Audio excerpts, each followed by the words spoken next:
Very good. So we remember the name of the class, how we called it, how the thoughts affect our, what was it called? I'm sorry, I am how our thoughts affect reality.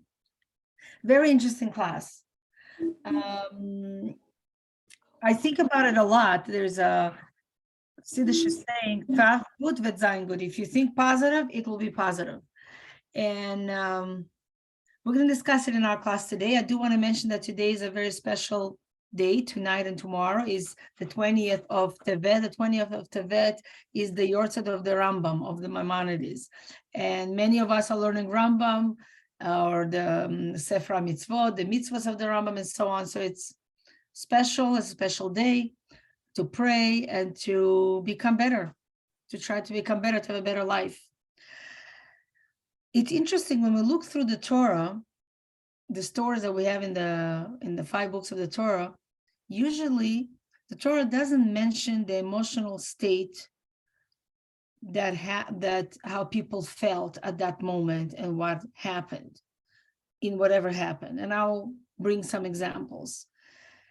The Torah would mention the emotional state of the person that the Torah speaks about if it was relevant for something, if it made the story, if it changed the story, and so on.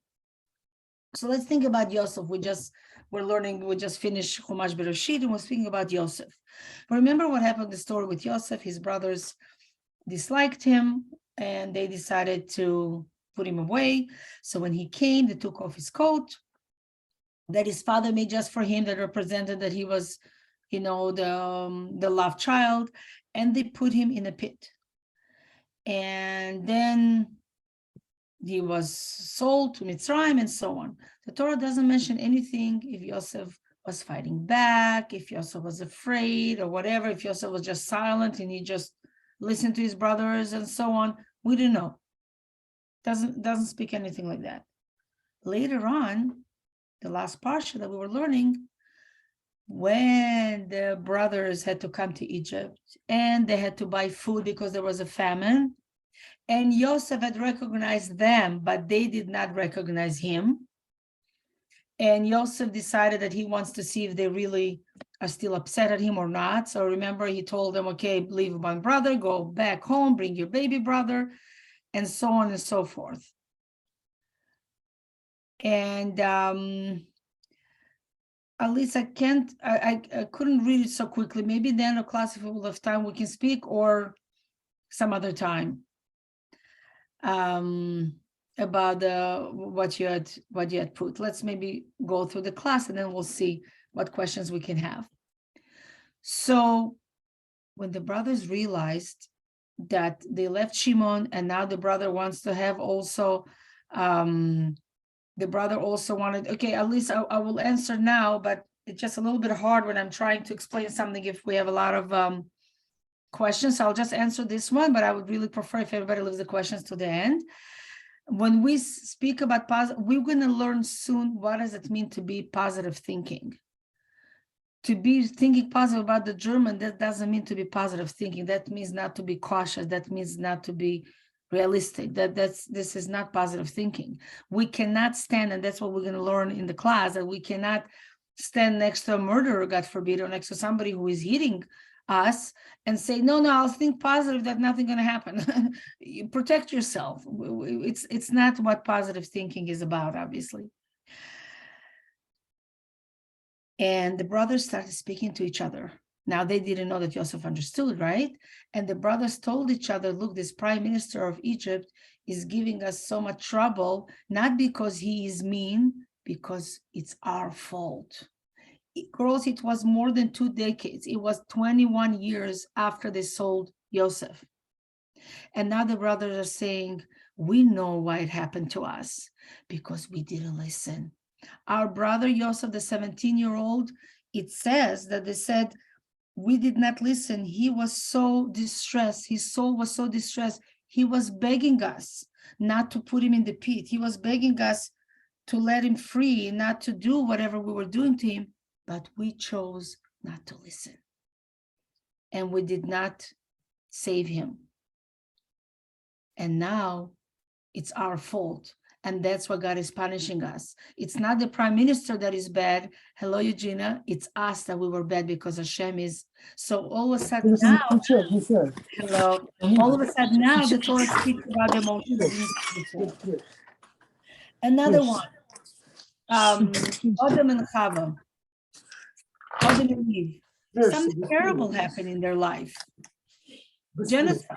One brother killed the other. Eugene, if you don't mind to put it on mute. Okay. Руки. Eugene, if you don't mind to put it on mute, sweetheart. What happened with Adam and Eve? One son killed the other. One brother killed the other. Terrible.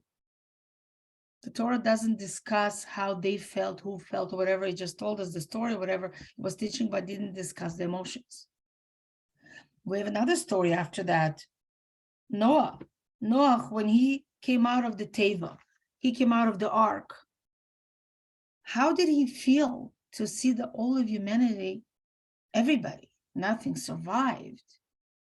How did he feel? I mean, it says later he got drunk, whatever, but it doesn't speak about his emotions. Yitzchak and Avram and Yitzchak, right? When Avram put Yitzchak on the altar and he tied him up, and he took the knife in his hand and he was going to slaughter him. And then the angel caught his hand and he said, don't touch your son, don't touch Yitzchak. How did Yitzchak feel? How did Avram feel? The Torah doesn't discuss it. We have many stories of that. Yitzchak himself, when he wanted to give the blessing to Esav, right? And then Esav, Rivka, his wife, knew that really the blessings, who should get the blessings, not Esau, but Yaakov, her son, the younger one. So she dressed him up and everything. Basically, she tricked her husband. It doesn't speak to us about if he got upset at her, if they spoke about it, what happened. How about Yaakov? How did Yaakov feel when he married, when he realized he married the wrong woman? How would we feel if we realized we're marrying the wrong man? I don't want to think how I would feel. That'd be terrible. You know, he married Leah instead of Rochel. It says that he told Lavan, why did you do it to me? But it doesn't say how he felt, and so on and so forth. Then later on, we do have some stories in the Torah that Torah does speak about emotions. When does it speak about Yaakov's emotions? Is when Yaakov is going back to Israel, back to Eretz Canaan, then it wasn't Israel. And he's going with his wives and the children and everything. And he is told that Esau, his brother, is still angry at him and he's coming to fight him with 400 men, with 400 soldiers. That's very scary. And it says, Vayira Yaakov meod, that Yaakov was very, very frightened. And the Torah tells us his emotions, why he was so frightened, and that's why he divided his camp. He davened a lot, he prayed, he divided himself for war in case Esau will want to fight with him. And obviously he prepared lots of goodies. He prepared lots of presents to send to Esau to appease him. So he did everything he can because he was so frightened that Esau should not destroy him and his family. So we see in the Torah, feelings usually are not mentioned unless it's trying to teach us something. So now we're coming to our Parsha.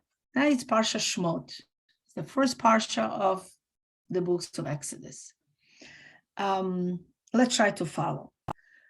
The mothers and the fathers had passed on, Avram, Yitzchak, Yaakov, Sarah, Rivka, Rochel. Now the tribes also had passed on, and Yosef, and now it's a new generation. And the new generation in Egypt is, you know, they had many kids at once, multiplying, many Jewish people. Unfortunately, they started working, and they were enslaved and working very hard besides the tribe of Levi. So it's a whole new life, a whole new generation. And here, the little baby born, baby Moshe Rabbeinu is born, and we know that he'll take the Eden out of Egypt. And we know the story, will make it quick, that basically he was adopted by the princess, by Paro's daughter, right? By Batya. So he lived a life of a lot of wealth, royalty, whatever he wanted, he had. He lived in the palace. Never mind that he didn't work hard like his brothers, the Jewish people, but he didn't have to do anything. As we know, the first few years in his life, his mother nursed him, and then he had to go back to the palace. How he probably kept with the family. This we're not discussing now, but he knew he was Jewish. And Paro knew he was Jewish. Everybody knew he was Jewish, but obviously Paro's daughter really liked him and she adopted him. And that's the first story that we have about Moshe. We're going to share 3 stories, 3 anecdotes that the Torah is telling us the first time when he started speaking about Moshe Rabbeinu before he became the leader. I hope it's not too confusing. It's many details, and let's try to follow.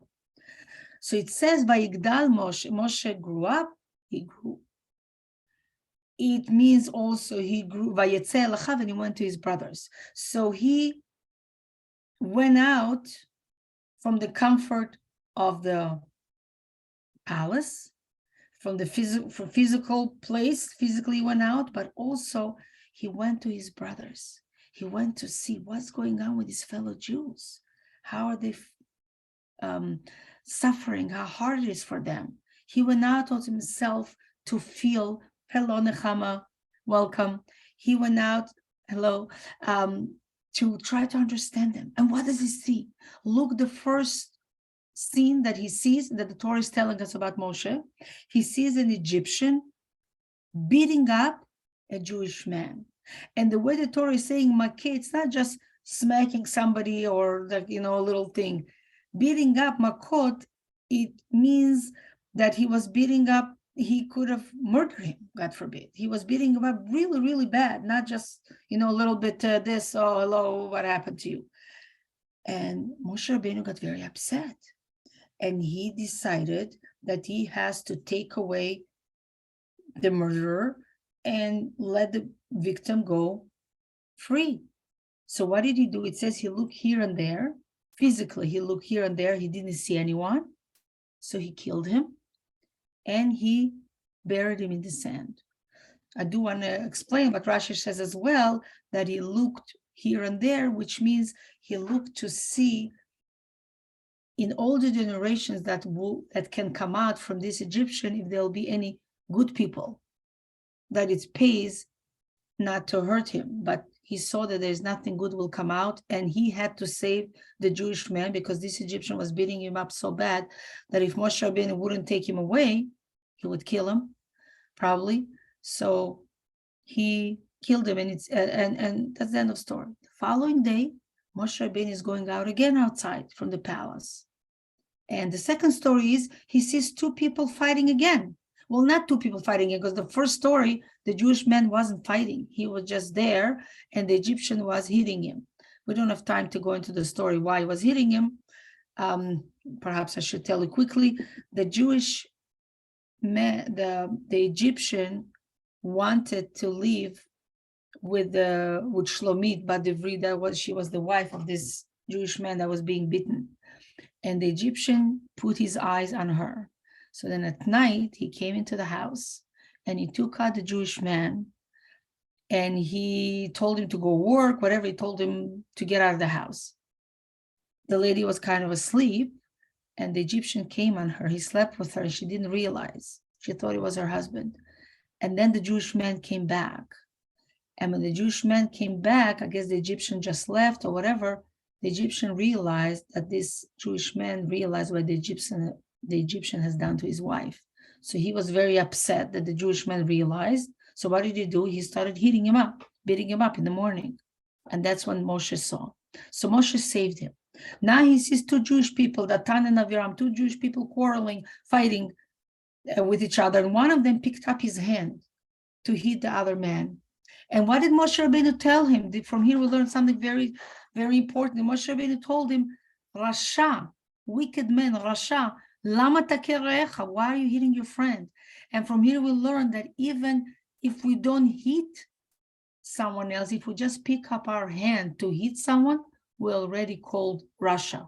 we're already called wicked. How much more so if, God forbid, we hit somebody else, whether it's a spouse or children. I mean, we have to teach children, but not hit them. There is a way to spank somebody, on the bum a little bit or something like that. But the most important is to speak and to explain to children, not hitting, because many times we hit. It's our way of taking out our anger. It's not productive way to teach someone else. When you teach someone else, you have to talk to them. And one of the Jewish men said to Moshe, "What? Who are you? Why are you asking why I'm hitting my friend? Since when you became the ruler in this place? Do you want to kill me? The way Halargeni Ataomer, are you saying that you want to kill me?" He said the word saying, the way you killed the Egyptian yesterday. And the reason he said saying is, from here we learned that Moshe, when he killed the Egyptian, he didn't strangle him. He didn't have to fight with him physically at all. He just saw that he was a wicked man, and he said the name of Hashem, that is a very holy name that we're not allowed just to say. And with that power, he basically, the life of that wicked person went out. So Moshe did not hit him with his hand or sword or anything like that. The guy died from the holiness. And when Moshe heard it, he became frightened. And he says, "Wow, now it's known what I've done." And he was scared. There were a few things explained. He was scared that Paro is going to find out and then he can get in trouble. He was also scared that maybe, God forbid, the Jewish people don't deserve to be redeemed. He says if there are informers between the Jewish people, if they are not united, because those two Jews that were fighting, one of them said, you want to do it also? Basically, Moshe understood that he's going to go and tell Paro now.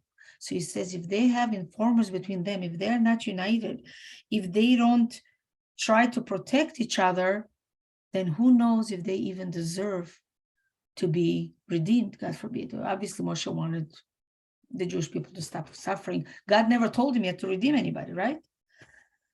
So Paro heard, and he sent an executor to kill Moshe. And we know the big miracle that happened. The executor came and he had a sword, and he tried, sounds very scary, to kill him by his neck.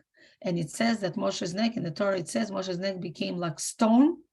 So the guy couldn't do it. His sword broke and became a lot of commotion. And meanwhile, Moshe seized the moment, and he ran to Midian. He ran to another place. And that's how he was saved. And we know the third story about Moshe, before he became the leader, before Hashem spoke to him in the burning bush, is when he came to the well, to Midian, right? And what did he see at the well? Why did he come to the well? He thought, I am older. I should get married. I should start a family. I can't be in Egypt. I ran away. Let me go to the well and let me see who I can meet there. Just the way Yaakov did, right? Yaakov met Rochel at the well. And when he came to the well, who did he find? He found 7 daughters, 7 young girls of Yitro. And they came with the flock to give water to the flock, to the sheep, to the cattle that they had. And all of a sudden he sees that all the other shepherds that were there, that were male shepherds, they were really rude to those 7 girls, and they didn't want to let them give water to their flock and so on, and they were harassing them. So Moshe Rabbeinu right away stood up, as we can see all those stories, how he always would take care to make sure nobody gets hurt. So he right away got up to justice. He didn't want to see any brutality. He wanted everybody to be fair and to be just and to be good. So he saved the girls. He gave water to their flock, and then they were able to go home. He basically saved them from the mean shepherds. And this is something very amazing, because here we see he stood up for women. Now think about it. It was about 3,500 years ago.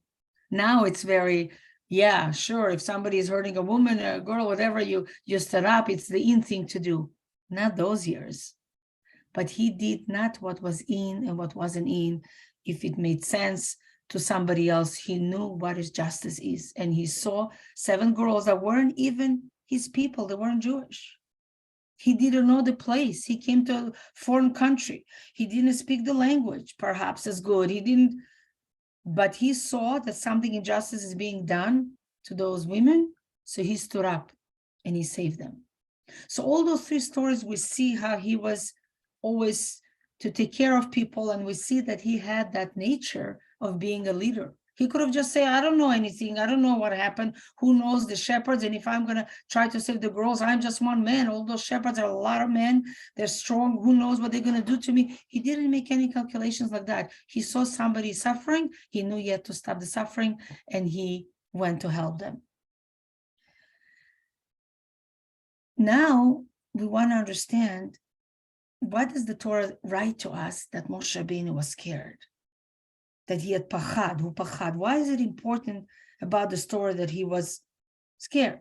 So basically, Rashi is explaining that he was scared, as I said before, that he said if there's no loyalty, if the people are so fragmented, if they're not together, who knows even if they can ever be redeemed? And he was also scared physically. He was afraid that Paro will do something to him. And the Torah says that there are 2 best, the best one from the fathers, which is Yaakov, Bechir Avot, and the highest person, the highest Novi from all the prophets, who was Moshe. Says Moshe LeMoshe Lokam. Moshe was the highest prophet he was able to achieve, was Moshe Rabbeinu. Both of them, it says that they were afraid. It's hard to say. I don't want to say that God forbid they did something wrong, but up to their level, because they were so high and so special and so unique and so amazing, if I can say, it was a subtle blemish. It was something that we're learning that it wasn't good. They should perhaps not be scared. But why were they scared? They had a good reason, though. They were scared not because they didn't trust in Hashem. Hashem is not going to save. Moshe didn't think that Hashem will save him. Yaakov didn't think that Hashem will save him. Why were they afraid? Because they knew that Hashem will save them, but they thought, but maybe Shema Yigrom Achet, maybe I'm not worthy enough. Maybe I did something wrong that now I'm not worthy enough that Hashem should save me, and that's why there was a little bit fear there. So you can think, for a normal human being, yeah, why is it not good? They had so much humility. So that's why they were afraid. They thought maybe they're not worthy enough for Hashem to save them. So let's try to learn the whole thing. Now we're going to another subject of bitachon and emunah. When you have trust, when you have belief. Okay, so we putting Moshe's story that Moshe was afraid. We're learning from it that it was important that he was afraid. That the Torah not was important, was afraid. That the Torah is trying to teach us something with it, that he was afraid. Because as I mentioned to the other stories, Yosef, other stories that we mentioned before, the Torah did not speak about any emotions. And really, if you were writing a novel, somebody who's a writer, I don't know if we have any writers here, you're reading, emotions are a very important part in our lives, obviously. And you write a story, they were afraid, they were this and this. But the Torah writes emotions only when it's something to teach us. We're learning something from it. And we're soon going to see what we're learning from Moshe Rabbeinu. There's a story from the Tzemach Tzedek. The Tzemach Tzedek, his name was Rabbi Menachem Mendel. He was the 3rd Lubavitch Rebbe. He was the grandson of the Alter Rebbe, the one who wrote the Tanya through the mother, which means his mother was the daughter of the Alter Rebbe, and then her son became the Rebbe. One time, Reb Michoel came to him, a Chassid, and he had, God forbid, heaven forbid, he had a child that was very sick. And the doctors did not give any hope. And Reb Michoel came to the Tzemach Tzedek, crying to him about his child. I don't know if it was a boy or a girl, but it doesn't matter, it was his child. What did the Rebbe Tzemach Tzedek answered him? And since then it became a motto. Trach gut wird sein gut. This is Yiddish. Trach gut wird sein gut. Think positive, think good, and it will be good. Have trust, and it will be good. But think good. Tracht means think. Tracht gut wird sein gut. And it's very interesting because Reb Michal was a very special chassid, and when the Rebbe told him that, he was working on himself to think positive, that for sure nothing's going to happen to his son, and he did whatever he can in nature, medicine, everything he can. He didn't just say, okay, I'll think good and I'm not going to do anything. Obviously, whatever is we can do in a natural way, he did everything he can in a natural way, and he had a lot of trust that it will be good. He was very positive, and his child did recover, thank God. The Mezritcher Maggid explains something very interesting, the Maggid of Mezritch. He was the student of the Baal Shem Tov. He said that when we learn in the book Yecheskel, Ezekiel, when it speaks over there, it's a lot of Kabbalah. Ezekiel, he explains what he saw in heaven. Like he explains the Merkavah, the chariot of Hashem, and how everything looked there with all the faces of the animals and God and this. There's a lot, it's very Kabbalistic stuff. There is a pasuk, there is a verse that says, I'll say it in Hebrew, very interesting. Dmut kemar'e Adam lemala. Adam ha'elyon ala kiseh. So the image, what he was saying basically, that the image, that he saw an image in heaven, supposedly of God, Adam ha'elyon, the super Adam, super person. God is not a person, but the image, he saw a vision, right? It looked exactly, it was a reflection, he said, of the human below. So what he saw in heaven, God with all the chairs, with all the with everything that he was able to see, which is we can't even comprehend something like that. He said that it looked the same. It was a reflection of the human here. So we can think that, it says that Hashem created us in his image. So I don't know if I can say that so God looked with two eyes and a nose and hair and a this and a that, but that's what it says. Let's take it as face value. Basically, what it explains is that the upper worlds and the lower worlds, it's a reflection, it's like a mirror. When you take a mirror, right? I have a mirror here. We take a mirror and I look at myself. If I'm smiling, then I see a smile. If I'm mad, if I'm angry, and I look at the mirror, an angry face is looking at me. If I'm smiling, a smiley face is looking at me. This is the power that we have. That's what the Maggid Mezritch said, what the Ezekiel, the Yecheskel Hanavi said, that he saw the super person, Adam Elyon, the one on top, it was a reflection on the one here. There is a pasuk that says, Hashem tzilcha, in Tehillim, in Psalms of David. Hashem tzilcha. Maze tzilcha? Tzel. Tzel in Hebrew means a shadow. Hashem is our shadow. So we explain Hashem is our shadow. Hashem is following us. Hashem is guiding us. What is a shadow? You know how little kids, when they find their own shadow, right? It looks like you. If you're tall, if you're this, depends how you stand. You can look taller or shorter. But basically, a shadow is something that, if you're a person, the shadow is not going to look like a dog. If a dog walks, you can see a shadow of a dog. You see a shadow of a person. You see a shadow of a lady. You see a shadow of a big person, a young person, right? Shadow follows you all the time. Hashem tzilcha, Hashem is our shadow.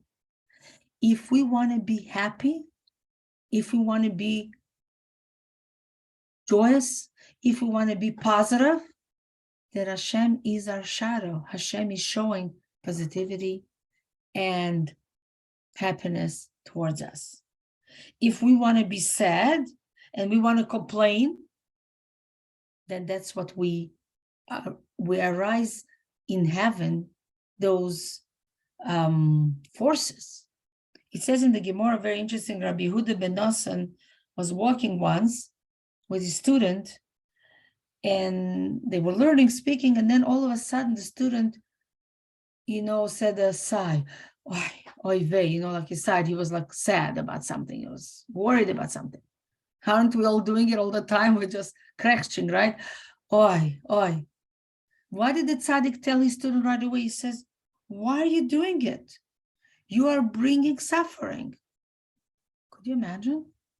Tzaddik doesn't say just words. Why did the sage of the Gemara told the student, by you complaining, by you being sad, you are bringing a mode of suffering around you. Don't do that.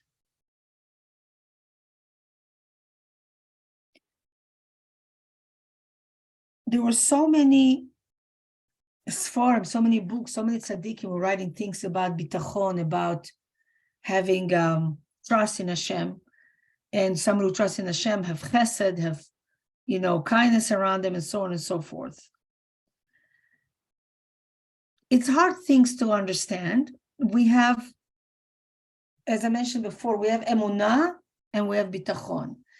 Emunah is that we have a belief, we believe in something, and bitachon, we have trust.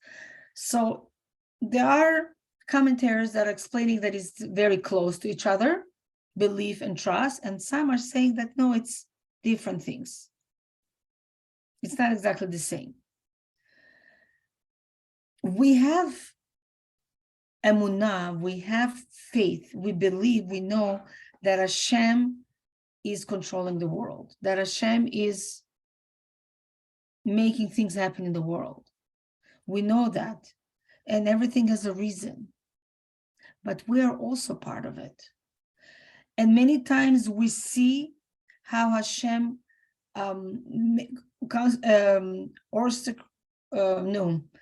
makes everything happen one after another, and how he wants things to happen. Many times we understand it, many times we don't understand it. We hope that we always understand it, because when we don't understand it, then God forbid it can be something that we see as negative, God forbid, because good things we always understand, we're always happy.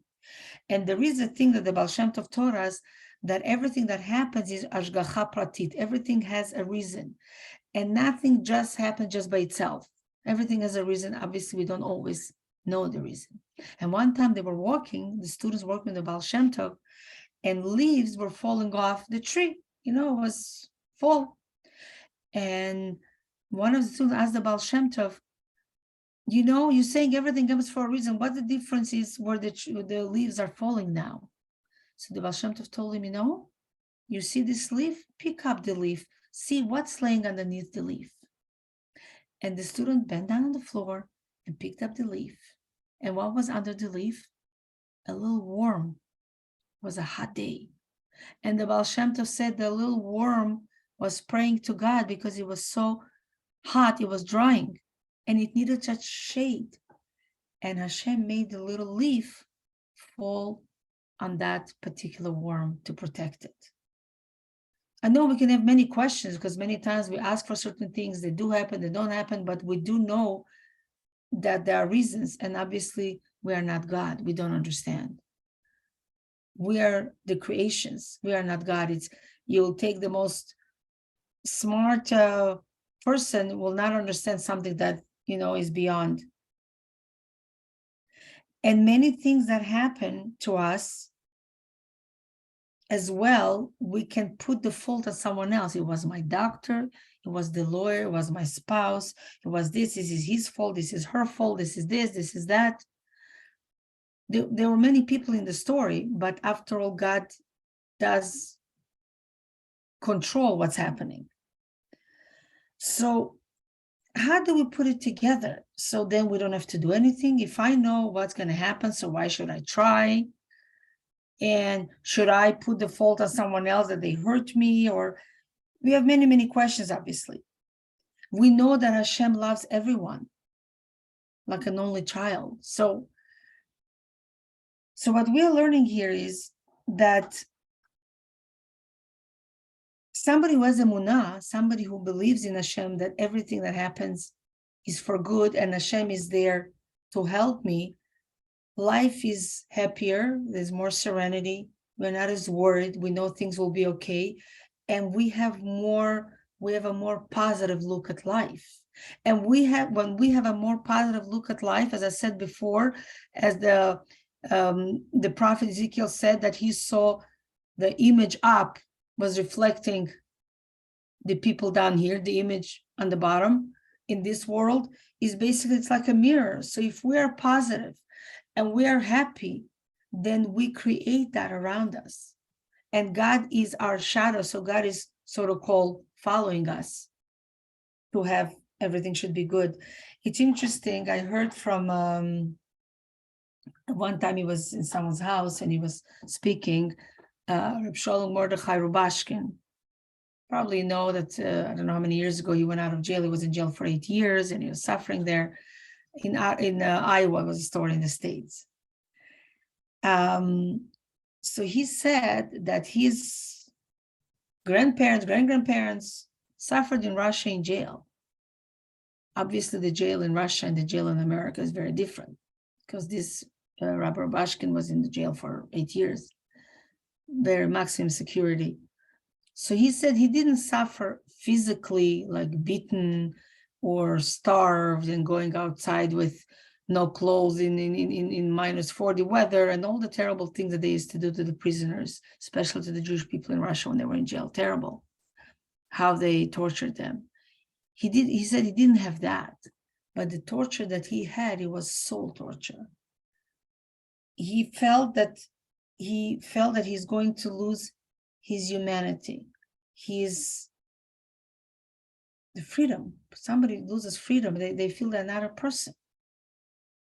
All of a sudden they come and they check you from top to bottom if you have anything in your pockets or you're hiding something. Then all of a sudden they tell you, okay, you have 2 minutes, you have to go from one room to another, and then will be a lockdown. And then and you have to be a whole day in your room, and sometimes longer. Then you go here, like you have no freedom to do whatever you want. And he said that he felt that soon he's going to lose his selfness, his faithful, his sense of being human. And many people lose it even when they go out of jail. They still cannot function the same way as they handled before. I love that freedom is never free. It's never ever free. That's right. So he decided very strongly that he has to attach himself to something that is above humanity, something that is very strong, and something that is eternal, that cannot be in jail. And what is this? Obviously, the Rebbetzin, Hashem, God, Torah, mitzvot, something that is beyond the here and now, something that is eternal. And that's what kept him. He realized that by him connecting to Hashem, by him learning, by him having a lot of emunah, a lot of belief, and it was not easy. You need a lot of work on it. To have emunah is not easy. To have belief, to have trust, it's very not easy. You pray, but then you always think, but what if, and you worry, and you this, it's not easy. But he realized that he has to internalize it, and this was the powerful tool that kept him through all those 8 years, that he shouldn't lose himself, because he knew there was something higher. That's right, now he's in jail, now he cannot do this, he goes here, he goes there, but he looked at it as something, it's something not forever, it's just for the time being. Now, when we were sharing the story of the Rebbetzin with Lubavitch Rebbe, that he told that person that his child was sick, God forbid, what did he tell him? He didn't promise him that the child is going to leave. He didn't say that something bad cannot happen, God forbid. He just told him, think positive and it will be good. Be positive. You're going to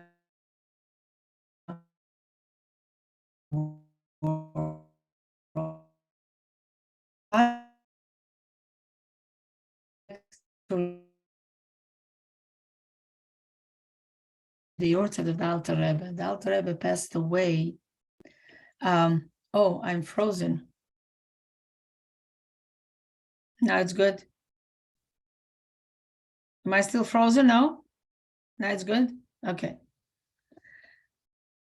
Thank you.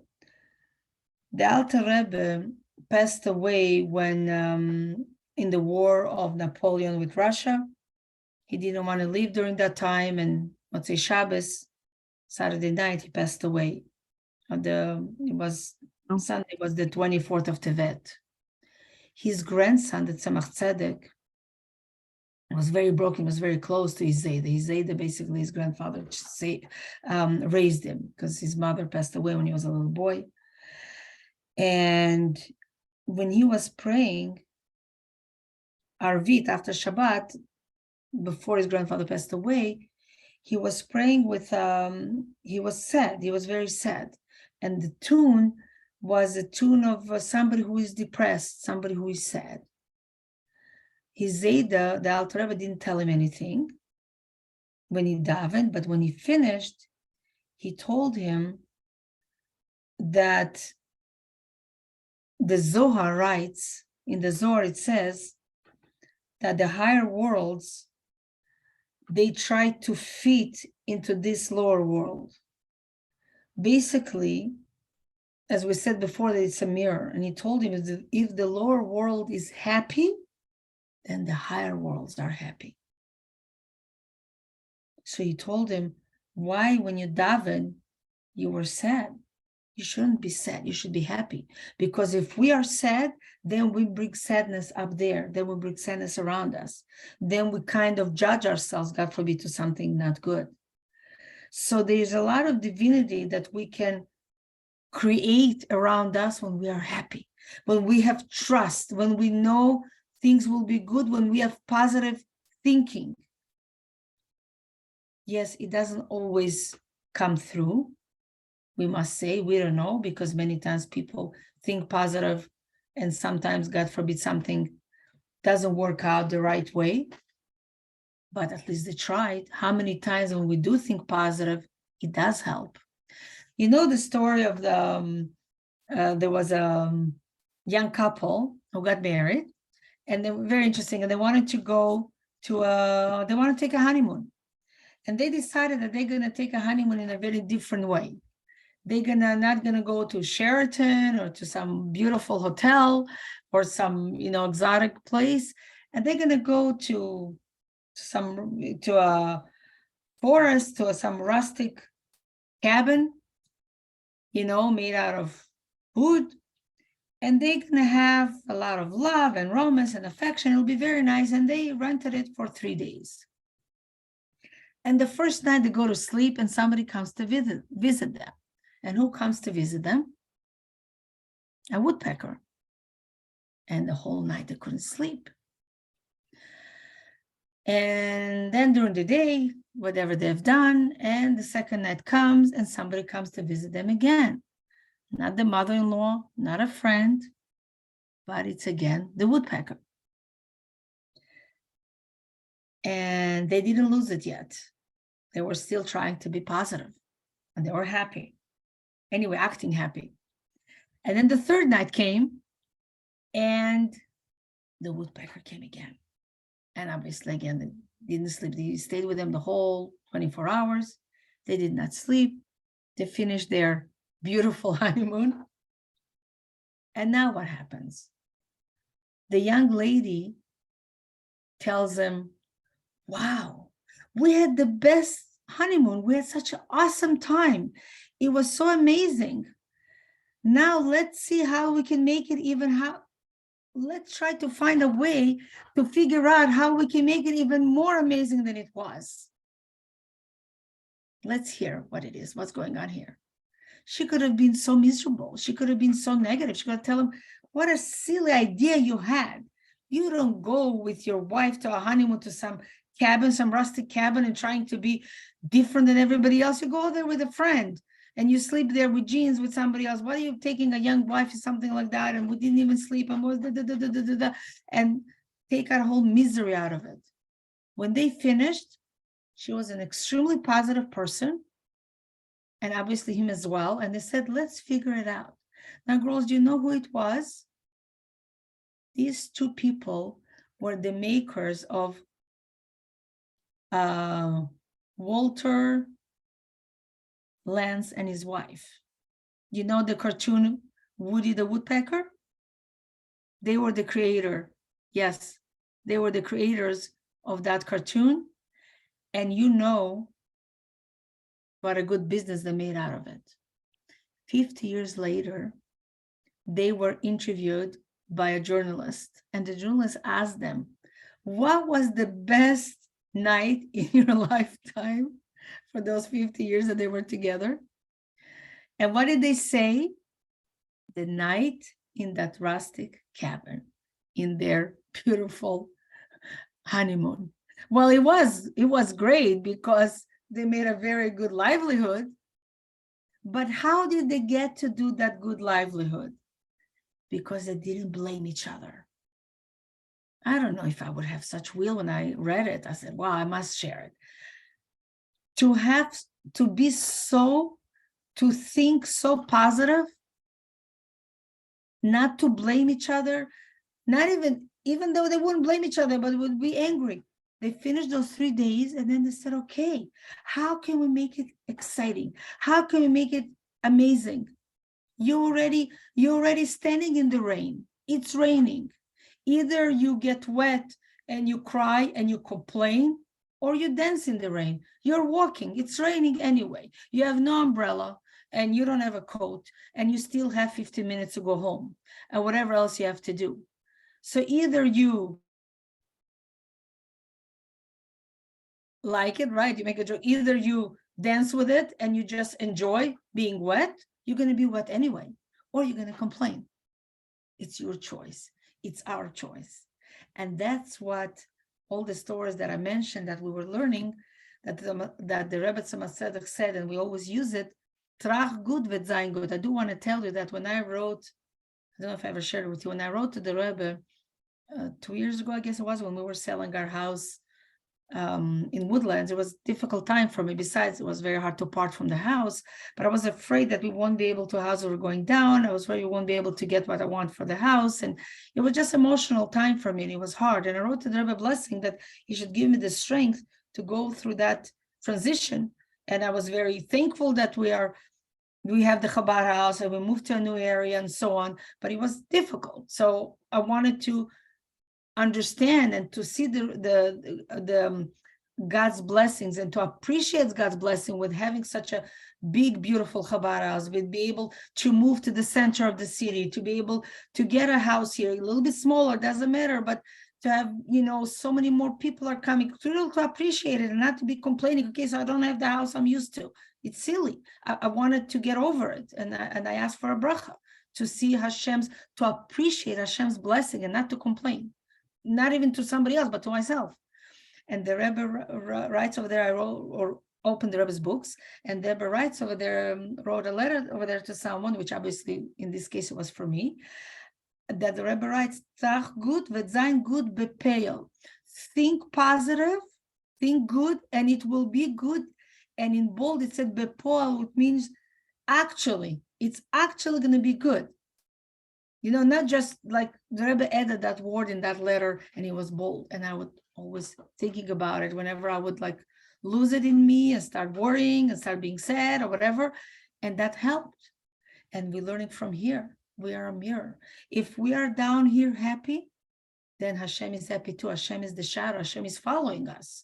So if I'm going to a bad place, God forbid, then Hashem is following me. If I'm going to a good place, then Hashem is following me. Hashem is helping me there.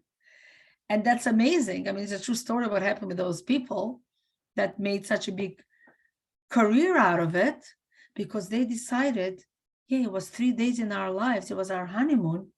How can we, she said, let's figure out now, how can we make it a positive experience?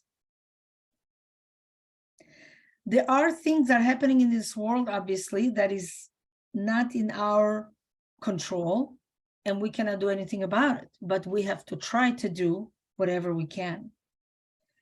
And here, what we're learning here about Moshe, how we brought out the whole thing, is that the commentaries explain that the fact that Moshe got scared, that made Paro find out about it also. Perhaps if Moshe wouldn't be scared, okay, so they heard, so they saw, whatever, then it wouldn't bring the negativity, and then he wouldn't have to flee. Well, he would get to Midian perhaps in a different way, obviously, because he was destined to marry Tzipporah, but it could have come perhaps in a different way. The emotions are very, very important. And as much as we can make positive emotions, obviously. Bitachon, yeah, very good. You're learning that also about the bitachon, about trust, Sabrina, excellent. And perception, another thing that I want to finish, it's getting late, just one thing I wanted to add. I mean, there was so much I prepared for this class. Perception is reality, right? We look at things, it depends how we perceive them. You can walk into a, let's say, I don't know, some of us perhaps came from big families or didn't come from big families, but imagine a big family sitting at the supper table. Now it's a little bit different. Most of my kids are not in the house anymore, but I remember when they were little. And you come and you sit at the supper table. This one is hurting someone else, and this one is saying this, and this one, I don't want to eat the food, and this one spilled, and that one. So you can start yelling, reprimanding them, and this, and it can be a chaos, and it can be such a terrible atmosphere in the house during supper time. And then it becomes reality that it's such a chaos and it's so terrible, and why am I feeding these kids, and so on and so forth. And you're bringing a lot of negativity to the children as a mother, as a parent. Or the perception is, that's wonderful, I have a big family. Yes, that's a blessing. That's great. Obviously, children fight, they spill, they this. Thank goodness we can wash. It's okay. I say with them the blessings.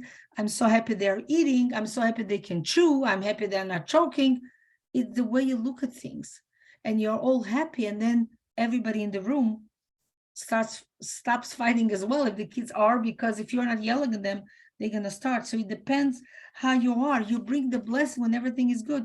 And the Shabbos table, you can sit at the Shabbos table, you have guests, or even just yourself, you and your spouse, you are with your children. You had a hard week, and you are so happy to sit at the Shabbos table, even though the fish is so salty, and the chatzilim salad doesn't have salt, and that one is too spicy or whatever. You're so happy it's Shabbos. You're concentrating on the holiness of Shabbat. You're so happy there's food, and you're not complaining. You're jolly. You're great.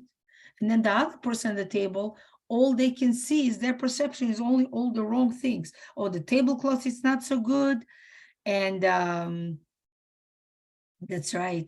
And this one is not so good. And that one, you just see all the, you know how you look at a cup, right? I can look at my thing that I have here with the perfume that Rabbi got me, actually. It smells very good. So I can say, oh, wow, I still have so much. Or I can say, oh, it's so empty already. Right? You can look at the cup and you can say it's half empty. Somebody says that, and the other person will say, wow, the cup has half a cup of milk. And the other person will say, well, that cup is half empty. It's how we are. And the more we're gonna think positive, we don't have time to go more here, many more things that we do, but basically what we're learning from Moshe is what the commentators explained, because Moshe was afraid and he didn't just think. It says that Moshe said that he was scared. And when you say things, it's even more out there, right? So that created an energy that was negative, and then Paro found out. Perhaps if there wouldn't be that negative energy there, then perhaps that wouldn't happen.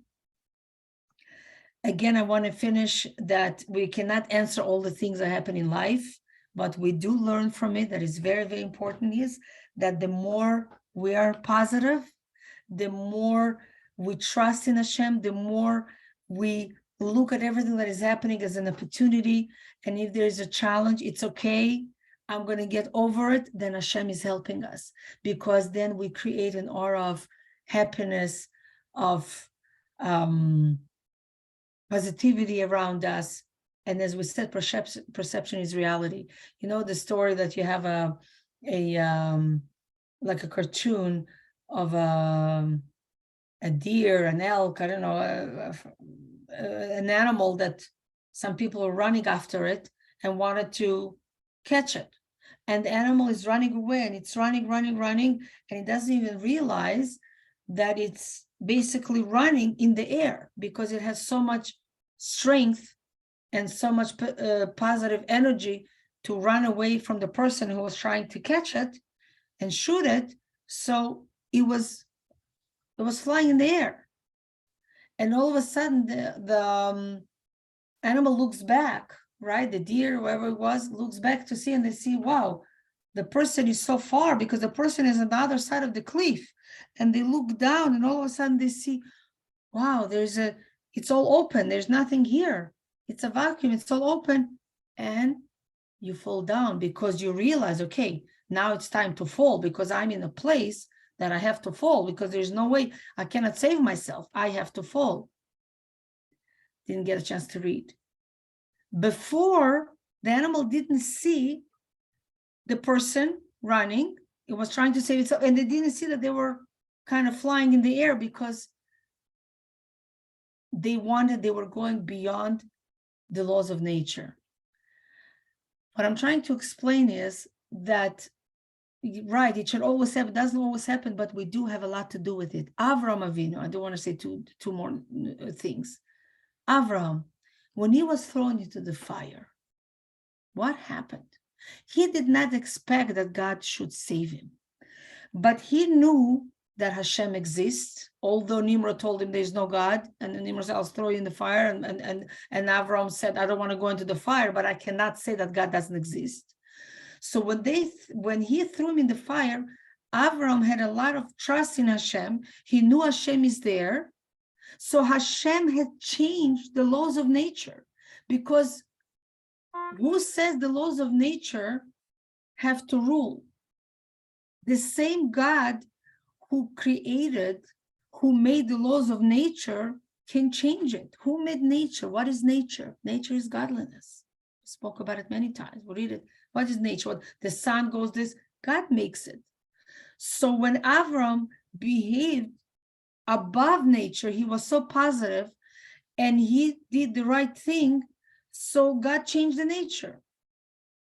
Because God is the one that does it. He brought so much positivity. When the Jewish people came to the Red Sea, and Nachshon jumped into the water, and the water came to his nose, and he said, God, you want us to get the Torah. We have to cross the sea in order the Egyptians shouldn't reach us, and we have to get the Torah. So God changed the rules, the laws of nature, and the water split. The water doesn't split into walls, in one wall or whatever. It doesn't happen because they were so adamant about it. They were so positive.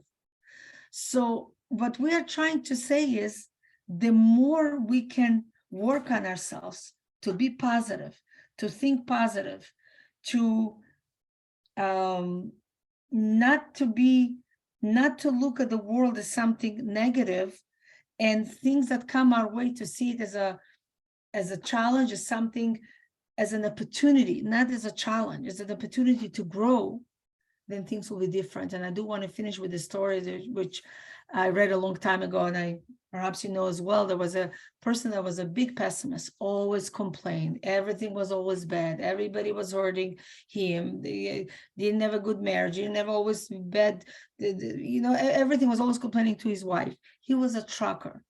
So he would load food on a truck, and the truck would go. True story. He loaded a lot of dairy stuff on the truck, and by mistake, and he got into the truck and he locked it and he couldn't open it up. The phone died, everything died, and he knew that the food had to be frozen. It was a frozen truck, freezer. So he knew he's going to die because it took, I think it was in Winnipeg, so he had to go all the way to, how many hours, 40 hours, all the way to, all the way to BC, to Vancouver. For sure he would die. So he found some paper and he wrote a letter to his wife and his family that he always knew it's going to happen to him. He knew that he's going to die in the truck, and he had such bad life, and he was like a very negative person, and he wrote all that stuff. So he thought that when they will find him, when the truck will actually finally come to the place, they'll find him dead, and because he was sure that he'll die, and that's all. They should know at least what happened. The truck came to Vancouver. The people came to unload it, and they open up and they see a person laying there, almost not here. He was not. He was all. He was. No, he fainted. They took him to the hospital. Everything. They woke him up. Baruch Hashem, thank God. And they asked him what happened with this. He says, "Well, I was in a frozen truck and I was going to freeze to death." And they told him it wasn't a frozen truck, girls. It was a refrigerated truck. It was cold, but it wasn't frozen. He had it in his mind. And he was ready to die. So he made himself, he almost died. If it would be a few more days later, he fainted because he assumed that he is dying. And that's what he was thinking. He's dying, he's dying, he's dying, and he died. And he almost died. Thank God that they saved him. It was, it would be a little bit longer. They wouldn't be able to save him because perception is reality. If I think negatively, if I think that I'm a loser and I think that I cannot do anything and I'm the most ugly person and I'm this and I'm this and I can never do this and I can never do that, then I won't be able to do anything. But if I think that Hashem gave me many talents and I'll be able to do this and this and this and this, then all of a sudden I'm finding new energy and new talents I never knew I had.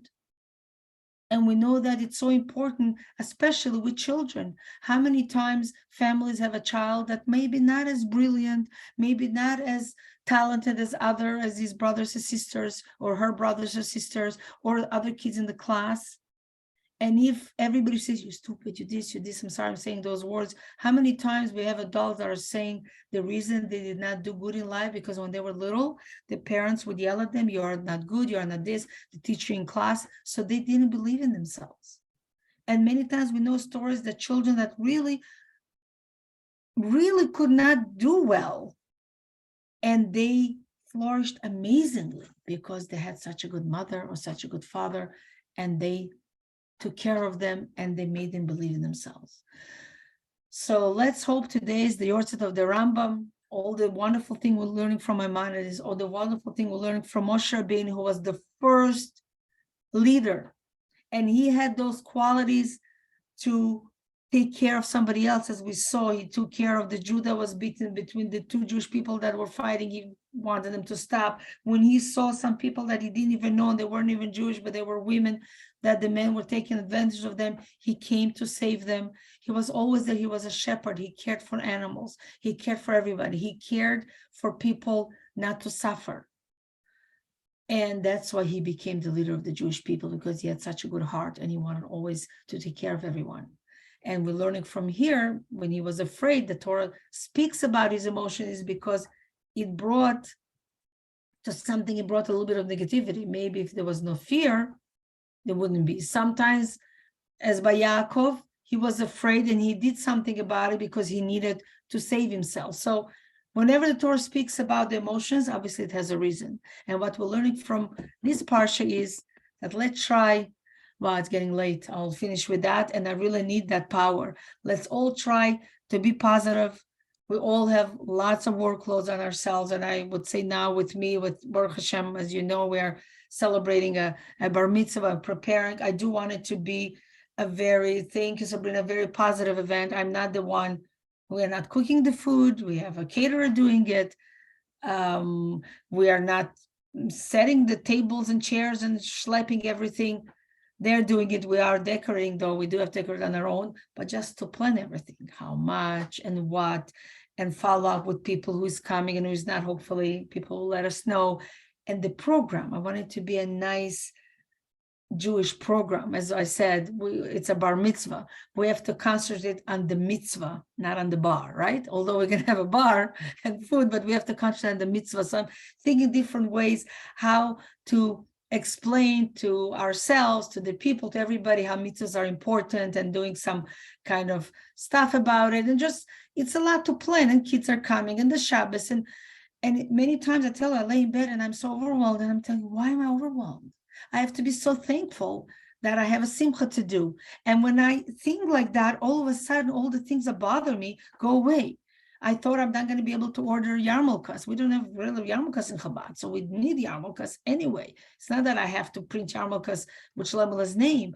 And this one said no, this one, and everybody said no, it's too late. Although I ordered them 3 months ago, but whoever had to do the order did not finish it. Anyway, last week we realized we don't have anything. And I spoke to somebody in New York, and they told me next week it's going to be ready. So it won't be embroidery on the top, it'll be imprinted underneath, or costing a little bit more, whatever. But we're able to get it. It's great. When I decided that it's all going to be good, and if Hashem wants me to have yarmulkes, we're going to have yarmulkes. I'm going to do anything I can. So I called all the different people that I know, the different companies that can do it. And then this one said, yeah, they can do it. So it's not 100% the way I wanted it. It was very good. So like I said, Chabad caring and sharing doesn't say on top of the yarmulke, it says inside of the yarmulke. Okay, good. So let that be, if something had to go wrong, let that be the thing. But it all has to do with my attitude. The minute I have a positive attitude, it worked out. I reached the guy promised me he'll do it, the girl did this, everything worked out. When I was worried, then nothing was working out. Everybody was telling me no. Have a good Shabbos, have a good week. And please, girls, let's remember, I hope the class wasn't too difficult with all the different stories we brought, but basically we are a mirror. If we are a mirror to heaven. If we are positive, if we are happy, if we are kind to each other, then it brings the one above be kind and happy to us. Have a wonderful Shabbos, and that we should all have such a wonderful week with a lot of bitachon, a lot of trust, and a lot of emunah, and a lot of belief that it should not be hard on us. It is a